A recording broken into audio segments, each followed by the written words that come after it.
عزیز دوستو، آج کا یہ ویڈیو ایک نسخہ کے بارے میں ہے اور یہ نسخہ بلڈ پریشر کے متعلق ہے۔ تو آج کے اس ویڈیو میں ہم آپ کو بلڈ پریشر کو نارمل رکھنے کے لیے ایک نسخہ بتائیں گے تاکہ بلڈ پریشر کے مرض سے متاثرہ افراد اس نسخے کے ذریعے فائدہ حاصل کر سکیں۔ یہ نسخہ نہایت مفید ہونے کے ساتھ ساتھ نہایت آسان اور قابل عمل بھی ہے، کیونکہ اس کے تمام اجزاء سستے بھی ہیں اور یہ بآسانی پنساری کی دکان پر دستیاب بھی ہوتے ہیں۔ اسی وجہ سے آپ کو اس نسخہ کو تیار کرنے میں کسی قسم کی کوئی دشواری کا سامنا نہیں کرنا پڑے گا، لہٰذا آپ اس نسخہ کو تیار کر کے اس کے فوائد حاصل کر سکتے ہیں۔ تو اب ہم آپ کو اس نسخہ کے اجزاء کے بارے میں بتائیں گے۔ دوستو، اس نسخہ میں کل 3 اجزاء شامل ہیں۔ نمبر 1 سفید زیرہ، نمبر 2 سونف اور نمبر 3 چھوٹی چندن۔ یہ 3 اجزاء ہمارے آج کے اس نسخے میں شامل ہیں، جن کے ذریعے آج ہم یہ نسخہ آپ کو تیار کرنے کا طریقہ بتائیں گے۔ اور اب ہم آپ کو ان اجزاء کی مقدار کے بارے میں بتائیں گے۔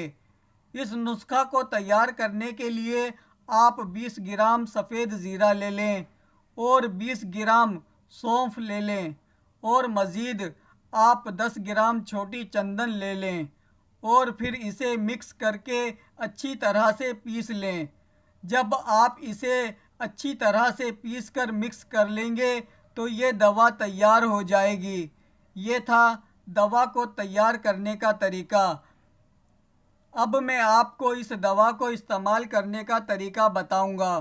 اس دوا کو آپ روزانہ ناشتے کے 1 گھنٹے بعد یا پھر دوپہر کے کھانے کے 2 گھنٹے کے بعد، جیسا بھی آپ مناسب سمجھیں، دن میں 1 بار پانی کے ساتھ استعمال کریں اور اس کی مقدار تقریباً آدھا چائے کا چمچہ بطور ایک خوراک کے استعمال کریں اور آپ اسے روزانہ بلا ناغہ استعمال کریں۔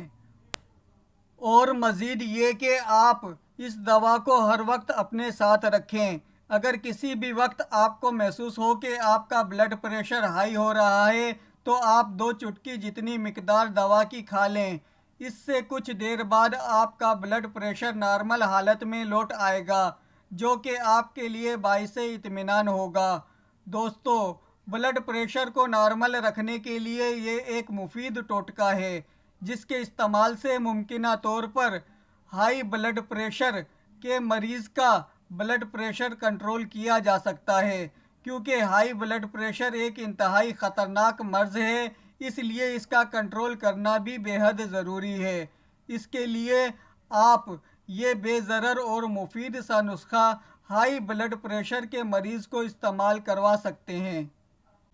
دوستو، ویڈیو کو لائک کریں اور اگر چینل کو ابھی تک سبسکرائب نہیں کیا ہے تو چینل کو ضرور سبسکرائب کر لیں۔ Thanks for watching.